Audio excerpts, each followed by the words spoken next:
समस्तजन कल्याणे निरतं करुणामयं नमामि चिन्मयं देवं सद्गुरुं ब्रह्मविद्वरम् वसुदेवसुतं देवं कंसचाणूरमर्दनं देवकी परमानन्दं कृष्णं वन्दे जगद्गुरुम् कृष्णं वन्दे जगद्गुरुम्.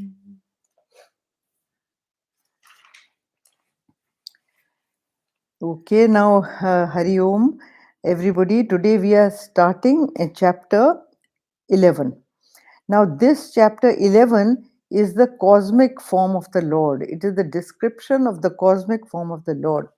See, you and I are very lucky that uh, Ved Vyasji has recorded this whole thing for us. Otherwise, पता नहीं हम लोगों को ये मिलता ज्ञान या कभी नहीं मिलता. And this chapter is, Virat स्वरूप भगवान का, जो वो he shows his virat swarup to Arjun. He also says that everybody cannot see this. Now, whether we cannot see this, but we can conceptualize it by his words. So, but the Vibhuti Yoga, the chapter before this, was important as an introduction to this chapter, because he has already told you his Vibhutis. He has already told you that I am one in the many. That he has already told you. So we know it theoretically.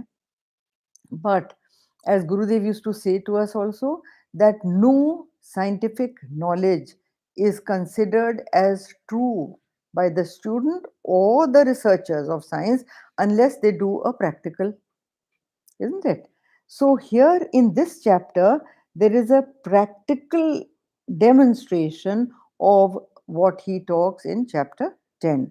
And here, see, everything does exist in the self, that intellectually huh? Or the self is all pervading, the self is omnipotent, all powerful, so omniscient, but all that intellectually, huh? So a scientific minded student says that show me that I can see with my eyes a demonstration of what you have said. ऐसे तो मुझको समझ में आ गया है that it is the substratum for everything, I know. Okay, so the Lord is trying to tell him that, see, for seeing something like this, a practical application of this, you as a finite human being do not have the capacity to see that form. Everybody cannot. As I said in my last talk, that to see the unseen in the seen is the secret of this. Now, everybody cannot do that. And to see it visually, physically, you need a certain, even a scientific person, when he is doing an experiment, he has to have a very objective and detached attitude to what he is experimenting and what he is trying to find out. There is a spirit of inquiry, a honest, true spirit of inquiry, not with no attachment in his mind, no subjective feelings coming into it. He has to be totally detached. Now, over here also, then usko then Bhagwan says that it is impossible for Arjun to see it unless I enable him to see it. So the Lord enables him. Huh? Divyam dadami divyam dadami te chakshu. He says कि give me Divya चक्षु. अब दिव्य चक्षु क्या होता है? See, divya chakshu is not something that a third eye opens over here or something that the calendar art tells you. ऐसा कुछ नहीं होता.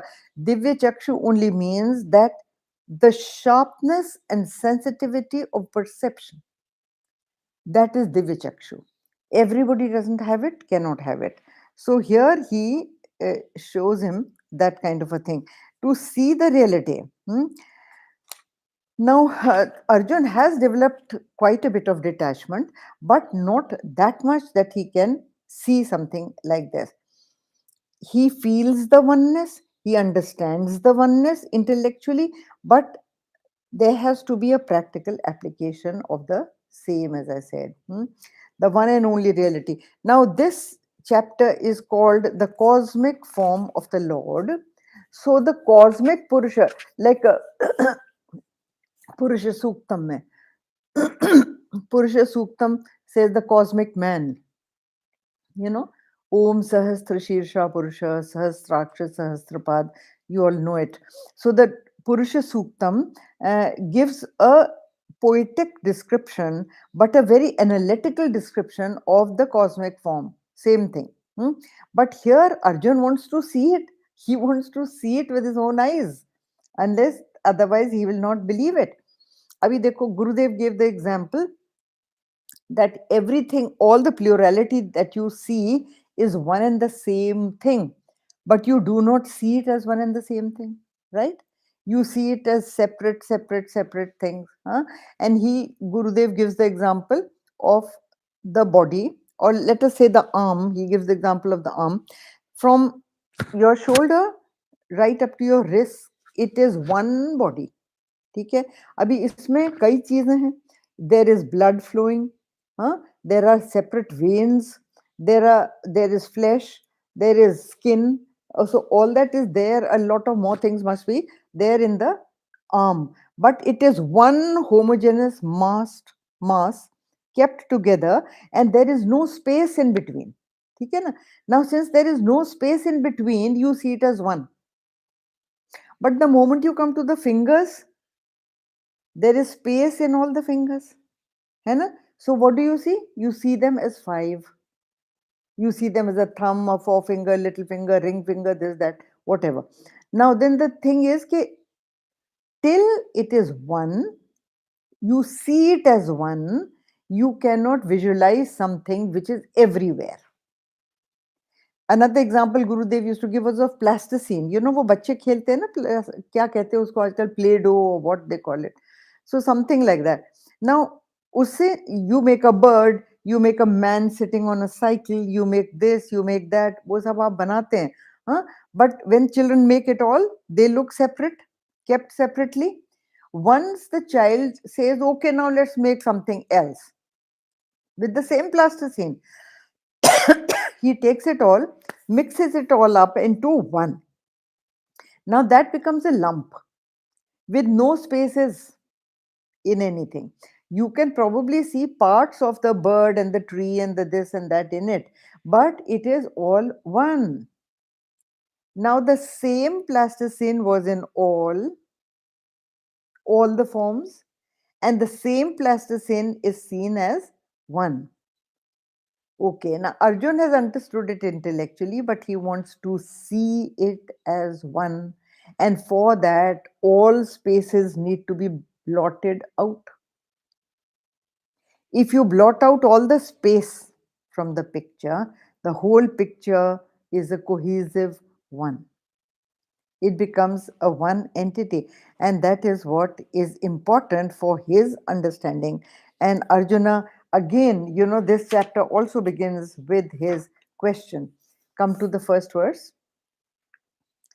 Arjuna uvacha madana madanugrahaya paramam guhyam madhyatma sangitam yat yatyakavachasतेन yattavayuktavachasतेन mohoyam vigato mama. By this word of the highest secret concerning the self, which you have spoken out of compassion towards me, my delusion is gone. This is, look at this verse. Arjun is admitting to the Lord that the way out of compassion you have told me.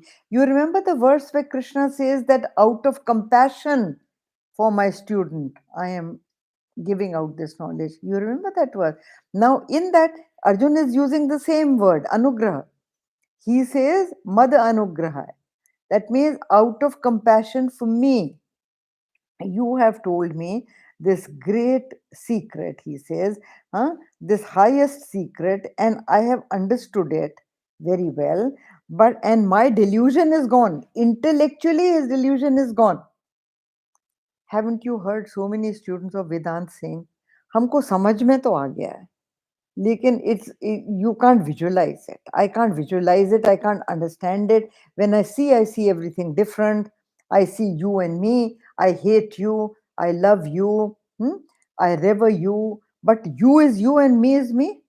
So there is a difference. So the student continues to see a difference. He says, my delusion is gone, but I continue to see a difference. Huh? So now Vyasa, the same thing that is said in Purusha Suktam, Vyasa is saying the same here, but through the mouth of Krishna, he is penning it into one great poetic reality. Gurudev used to say that this chapter is a unique chapter of poetic brilliance and excellence and skill. In philosophy, philosophical idea presented in poetry, which is nowhere else in the world. And the way Vyasa has used poetry is absolutely highly skilled and excellent. So this now there is a when there is diversity, it is frightening because you always see diversity as other than yourself, and anything which is other than yourself poses a threat to you or can pose a threat to you unless you see oneness. Hmm. And people do not have the courage to see the totality. Even if intellectually they have understood it, they go on seeing it as plurality because they can't have the courage to understand that everything is one. They find it very difficult to see the Lord in every human being, to see the Lord in everything. It is, they say it's not possible. We can't do it. Because why? Because they see the other as another, not as themselves. Hmm? So here, so the total cannot be seen. But the thing is, ki dekho, what are you? You are just, let us say, one pot of milk. Okay. Now, but when that pot of milk is the pot of milk, it can go sour, it can become curd, it can be drunk as milk, whatever you do with it, but that is one pot of milk. Now, that pot of milk, supposing you put into the total water of the Ganges, then can you detect it? Trillions and trillions of gallons of water, and that also that is all flowing. The milk becomes water, doesn't it? Huh. The milk becomes water. Similarly, an individuality, when he recognizes that I am what I see, I am the same as every other individual, that aham dissolves, that pride of individuality dissolves. And when that dissolves, there is no fear. There is no fear of the other. There is no insecurity. There is no hatred. And there is nothing. It is just me, myself, you know. So that you must understand. Now then he continues like, yeah, he says my delusion is gone. Come to the next verse. भवाप्ययौ हि भूतानां श्रुतौ विस्तरशो मया त्वत्तः कमलपत्राक्ष mahatmyamapि chavyayam.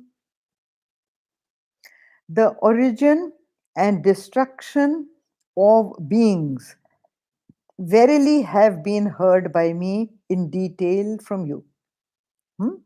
O lotus-eyed Krishna, and also your inexhaustible greatness. Now here he calls Krishna lotus-eyed. Lotus-eyed, ये देखो कितना अच्छा, कमल पात्राक्ष. Kamal, kamal ka patra, patra means petal, and aksha is eye.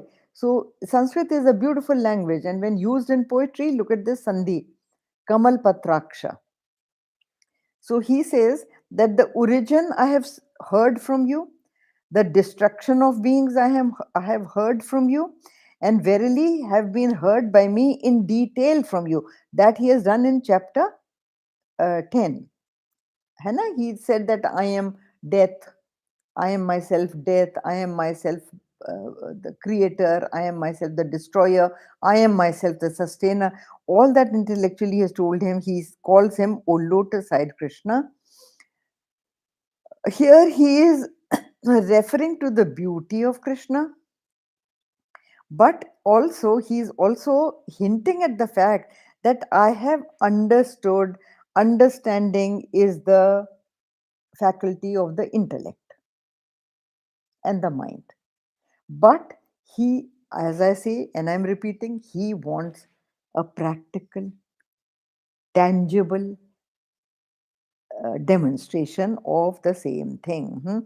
And also your inexhaustible greatness. He uses the word inexhaustible because he says that Krishna had also said, na, I have only told you a few, 54 of my vibhutis, but there are so many which I can't count. You know the variety in the world? How much of variety there is? Been to an aquarium? How many kinds of fish there are in the sea? And all the fish in the sea are not depicted there, only a few. You have also heard botanically that no leaf of a single tree is the same. Each leaf is different in one single tree. How much of variety? You just can't believe it. No two children of the same two parents are the same, neither in looks nor in temperament, isn't it? We have seen it ourselves. So then what is it? And he is saying that it is inexhaustible greatness, amazing amount of variety. But to the see, uh, you see, the whole thing is that intellectual sharpness, Gurudev used to say, is a little dangerous, because intellectual sharpness is something which has such a cutting edge that if you don't use the intellect carefully, it can cut you. It can cut you. So you will notice that many people who are intellectually very sharp, they cannot begin any investigation with faith. Faith is something that you believe an investigation, you believe in the thing you are trying to investigate, and you reach it by actually discovering what you had believed. But they start by disbelief, you know. So that kind of a sharp intellect to nahi hona chahiye, huh? So you have to be clever in the use of your intellect. How much to use logic, how much to use faith, how much to use the experience of others, and all these three things combined can take you to the truth. So no one thing can take you to the truth, right? So here, now, see, since he has already said that my delusion is gone, this is entitling him to ask the teacher a question. Because see, पहले ज़माने में, आजकल तो क्या होता है?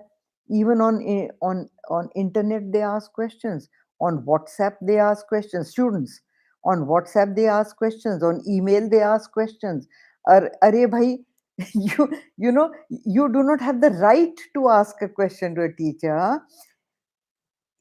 So much of detail is given in the Shastras of how you should put a question to a teacher. The you attitude is important. What the teacher is at that time doing is important. Some people go on talking to a teacher and asking questions while the teacher is walking, having food, or doing something else. You know, they still put in their question without even asking the permission.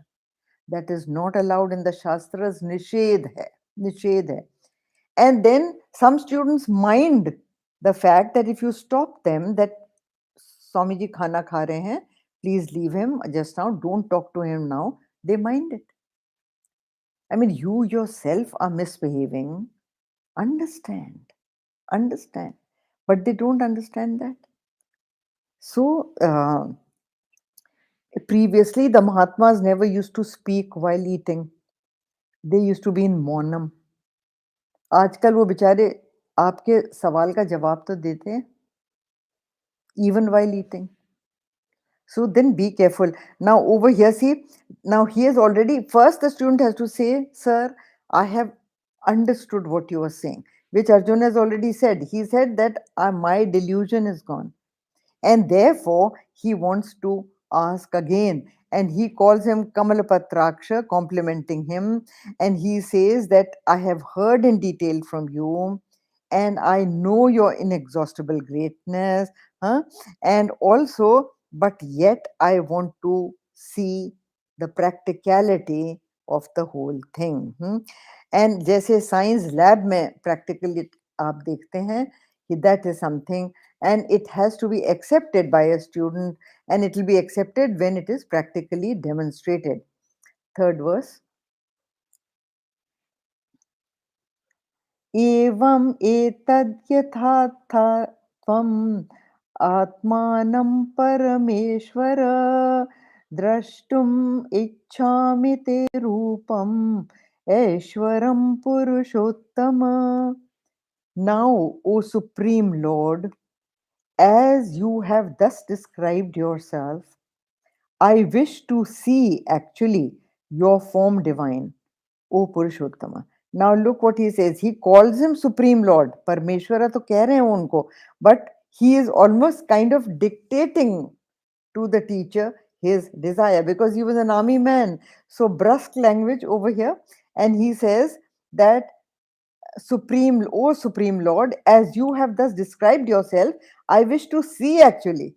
Look at him, the audacity of him saying that हाँ कहना तो मैंने आपका सुन लिया, मान भी लिया, पर भैया मुझे देखना है. I have to see. So your form divine, O Purushottama. So two times he calls him. Once he calls him Parameshwara, and then he Param Ishwara.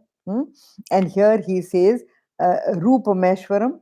Rupameshwaram, I want to see your divine form. Ishwaram Purushottama. Purush Uttam. Two words. Purush Uttam. That means the Supreme Lord. In Vedantic language, the Supreme Lord is called Purusha. And that is why Purusha Uttama, not the best among men. That is not how it is translated. The Westerner translates it like this, that the best among men, Purush Uttam. Literal meaning in the scriptures you should not take. The indicated meaning. So Purusha, according to the scriptures, is only one. But when he says Purusha Uttama, that means there are others also, and he is the best among them, right? He is the best amongst all the glorious and all the powerful things in the world. He is the best. So Purusha just does not mean a human being. It does in many places, but not in philosophical language. Okay. So intellectually, he says, it has been proved to me. You have thus described yourself. But he says, I wish to see. And Ishvara ki glory mein, Gurudev has listed 6 things which are the features of the God principle. Now I'm reading the things from here. It must be, if you have the book on you, text on you, Gurudev's interpretation, you will have it. It is omnipotence, infinity, wisdom, strength, virtue, and splendor. These are the 6 qualities that are described in all our ancient texts as the qualities of Ishvara, as the qualities of the Lord Himself. And here he is demanding from his teacher, almost demanding from his teacher, that I want a demonstration. And but after having said it, the student immediately realizes that he has been a little impertinent in demanding from the teacher. You can't demand from the teacher. You have to request the teacher to answer your question, and request humbly. The attitude is very important, that unless you have the humility to receive, even when the teacher gives, it will not be received by you. It will flow out. ठीक है ना, retention power नहीं होगी. But if you have humility, you will be able to hold it, you will be able to sustain it and keep it with you. So here he realizes that he's been a little bit audacious, and so the next verse immediately he corrects himself, and he, like Gurudev writes, that he smoothens out his words. Smoothens out his word, that means he uses a different kind of language. Now see the fourth verse. मन्यसे यदि तच्छक्यं मया दृष्टुमिते प्रभो योगेश्वर ततो मे त्वं दर्शयात्मानमव्ययम्. Now here in two sentences, in two lines, first line he calls him Prabhu, that is Lord, O Lord, and second line he calls him Yogeshwara, Yoga Ishvara, that means the Lord of Yoga. Param Yogeshwar. Krishna is known as Param Yogeshwar. है ना? So परम योगेश्वर अगर वो हैं, तो यहाँ पर वो उनको कह रहे हैं, O lord of yoga, will you please tell me, like here see, if you, O Lord, think it possible for me. देखो, do you see the change in tone? Now he is giving the choice to the Lord, that if you think that I will understand, if you think that it is possible for me to visualize, because every human being cannot see the divine in everything. It's not possible. You have to have a very clear insight, a very acute power, sharp power of discrimination, and a very firm detachment to be objective, and then see the subjective reality in the objective world. It's a very, very high degree of sharpness that one realizes, and intuitiveness.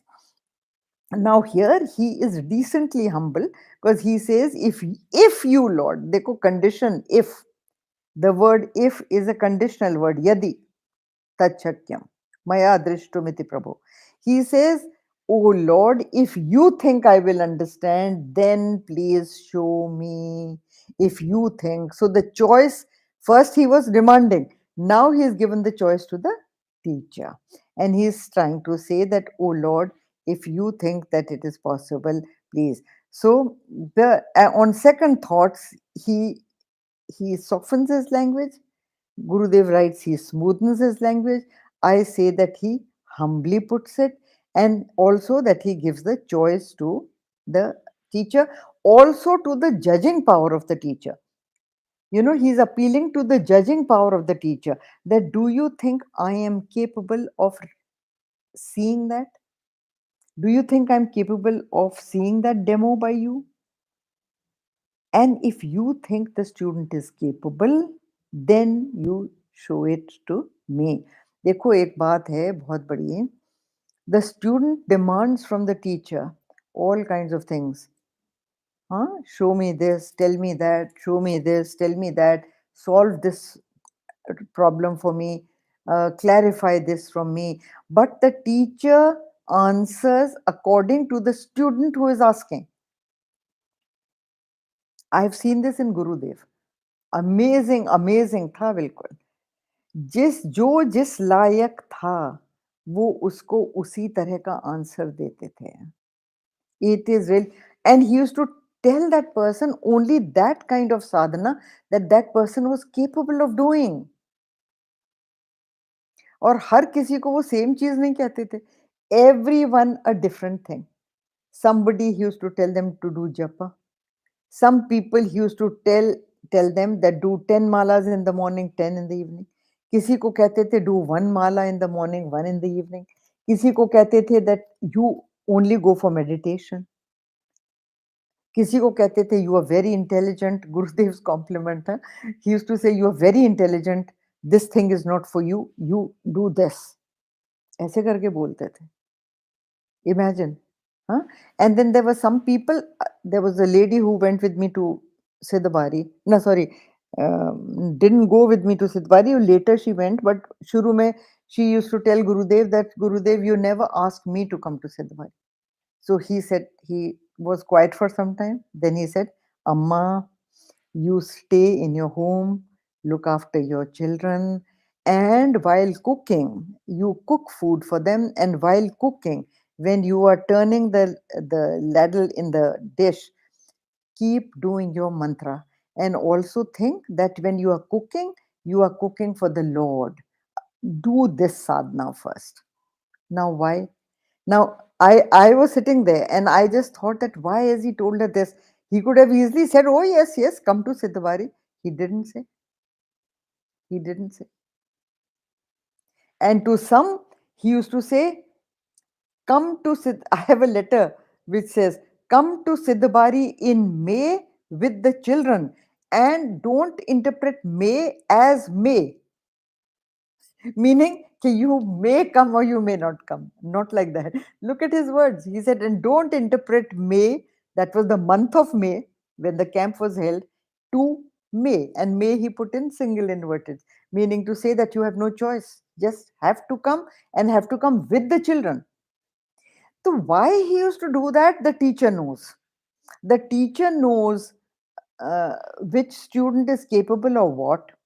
ठीक है और उसको वो उसी तरह की वो देते थे हाँ something to some he used to directly say that